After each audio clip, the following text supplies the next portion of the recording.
Espírito Santo. Amém. Seja bem-vindo, meu querido irmão, minha querida irmã, ao canal da comunidade Coração Misericordioso de Jesus. Evangelize conosco, curta, compartilhe, comente e acompanhe conosco a meditação do Santo Evangelho. Hoje, São Mateus capítulo 25, do versículo 14 ao 30. Evangelho de nosso Senhor Jesus Cristo segundo São Mateus. Glória a vós, Senhor.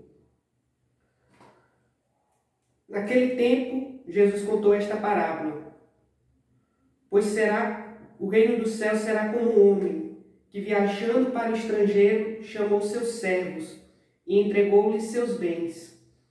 A um deu 5 talentos, a outro 2, a outro 1, a cada um de acordo com a sua capacidade, e partiu imediatamente.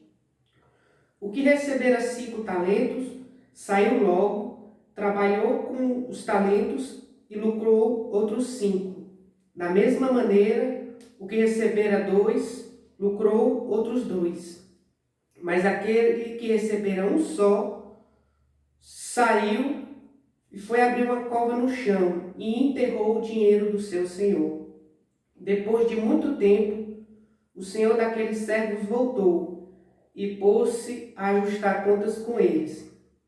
Chegando aquele que recebera 5 talentos, entregou-lhes outros 5, dizendo: Senhor, tu me confiaste 5 talentos, aqui estão outros 5 que ganhei. Disse-lhe o Senhor: muito bem, servo bom e fiel. Sobre o pouco fostes fiel, sobre o muito te colocarei. Vem alegrar-te com o teu Senhor. Chegando também o dos 2 talentos, disse: Senhor, tu me confiaste 2 talentos, aqui estão outros 2 talentos que ganhei. Disse-lhe o Senhor: muito bem, servo bom e fiel, sobre o pouco fostes fiel, sobre o muito te colocarei. Vem alegrar-te com o teu Senhor. Por fim, chegando o que recebera 1 talento, disse: Senhor, eu sabia que és homem severo, que colhes onde não semeastes e ajunta onde não espalhastes. Assim, amedrontado, fui enterrar o teu talento no chão. Aqui tens o que é teu. A isso respondeu-lhe o Senhor: servo mau e preguiçoso, sabias que colho onde não semeei e que ajunto onde não espalhei. Pois então devias ter depositado o meu dinheiro com os banqueiros, e ao voltar receberia com juros o que é meu. Tirai-lhe o talento que tem e dai-o àquele que tem 10. Porque a todo aquele que tem será dado e terá em abundância. Mas aquele que não tem, até o que tem lhe será tirado. Quanto ao servo inútil, lançai-o fora nas trevas. Ali haverá choro e ranger de dentes. Palavra da salvação. Glória a vós, Senhor. Então, esta parábola dos 10 talentos, essa parábola dos talentos, vem nos falar de uma realidade importantíssima. Deus nos confiou talentos. Nós temos graças, dons que Deus nos confiou, que nós precisamos colocar em prática estes talentos. A gente não pode enterrar os talentos que Deus nos confiou. E interessante que, veja qual é a diferença dos 2 primeiros empregados por último. Para aqueles que receberam 5 e 2 talentos, e para aquele que recebeu 1 talento. A diferença é que os 2 primeiros, o que recebeu 5 e 2 talentos, fala a leitura que eles saíram logo, trabalharam com o talento que tinham recebido e lucraram o dobro dos talentos. Enquanto o outro fala só o seguinte: saiu, cavou um buraco e enterrou o talento. Ou seja, ele já estava procrastinando, ele já estava fazendo objeção ao trabalho com aqueles talentos, ele já estava com preguiça, ele já estava atrasando aquilo que deveria ser feito no hoje. Então, esse é o primeiro ponto. Não adiemos para o amanhã o que podemos fazer hoje. No hoje que Deus nos confiou, nós podemos fazer o bem, praticando obras de misericórdia. No hoje que Deus nos confiou, nós podemos ter uma vida de oração, rezando ao Senhor. No hoje que Deus nos confiou, nós podemos amar como Cristo nos ensinou. Não adie para amanhã o que pode ser feito hoje. Não deixe a conversão para amanhã. Esse foi o problema deste que enterrou o talento, porque ele deixou para frutificar o talento no amanhã. Ele não saiu logo como os outros 2, ele somente saiu. E acabou que deixando o seu talento enterrado. Quando o seu senhor veio acertar as contas, ele não havia mais nada a oferecer. Não deixemos para o amanhã aquilo que a gente pode fazer hoje. E isso não significa viver a vida com ansiedade, isso significa viver aquilo que é essencial a cada dia. Viver aquilo que é mais importante, que é mais edificante para a nossa vida e para a vida dos nossos irmãos e irmãs.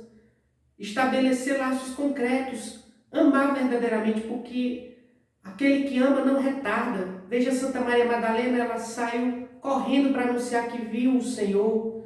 Veja São João e São Pedro correndo ao túmulo de Jesus ressuscitado. Aquele que ama não retrocede, não retarda. Aquele que ama vai ao encontro do Senhor.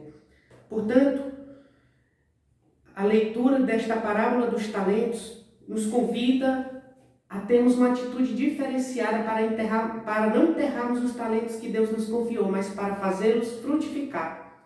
Qual é também outra diferença desses que produziram mais talentos para este último que enterrou os seus talentos? A grande questão é que o que é que nos impede, e formulando essa pergunta de outra forma, o que é que nos impede, o que é que nos leva a enterrar os talentos que Deus nos confiou? O Evangelho é bem claro: o medo e a preguiça. O medo e a preguiça nos levam a enterrar os talentos que Deus nos confiou. Muitas vezes a gente deixa de arriscar na vida, deixa de acertar, de ter possibilidades concretas de crescimento em nossa vida, porque a gente se deixa levar pelo medo, se deixa dominar pelo medo. E depois a gente se culpa por aquilo que a gente não vivenciou, porque o medo nos barrou, o medo nos impede de colocar em prática os talentos que Deus nos confiou. Então, seja o que for, que se Deus lhe confiou, Ele lhe dará a graça para você ser um servo bom e fiel. Por isso, não tenha medo. E outra coisa também, não sejamos preguiçosos com os talentos que Deus nos confiou. Este ficou refletindo demais, ficou atrasando demais aquilo que ele deveria fazer no hoje e acabou não fazendo nada, não cumpriu o seu dever, foi omisso no cumprimento das suas obrigações, portanto, acabou enterrando o seu talento. Não deixemos para amanhã, não enterremos pela preguiça os talentos que nos confiam, mas sejamos, portanto, diligentes. A virtude da diligência é o oposto no pecado capital da preguiça. E Jesus está nos chamando, como servos bons e fiéis, que fala esta parábola, a sermos esses servos bons e fiéis que não têm medo e que sejam diligentes, ou seja, que não se deixem levar pela preguiça, que é aquela aversão ao sacrifício, que é aquela aversão ao que é bom, que nos leva a ficar no comodismo e a enterrar os talentos que Deus nos confiou, porque Deus nos cobrará os talentos que Ele nos confiou. E aquele que tem será dado em abundância, aquele que não tem será tirado até o que tem, por causa da preguiça e do medo que lhe levaram a enterrar os talentos que Deus lhe confiou. Que Deus nos conceda a graça de frutificar de acordo com os talentos que Ele confiou a cada um de nós, pela intercessão da Virgem Santíssima. A vossa proteção recorremos, Santa Mãe de Deus. Não desprezeis as nossas súplicas e nossas necessidades, mas livrai-nos sempre de todos os perigos. Ó Virgem gloriosa e bendita. Amém. Em nome do Pai, do Filho e do Espírito Santo. Amém.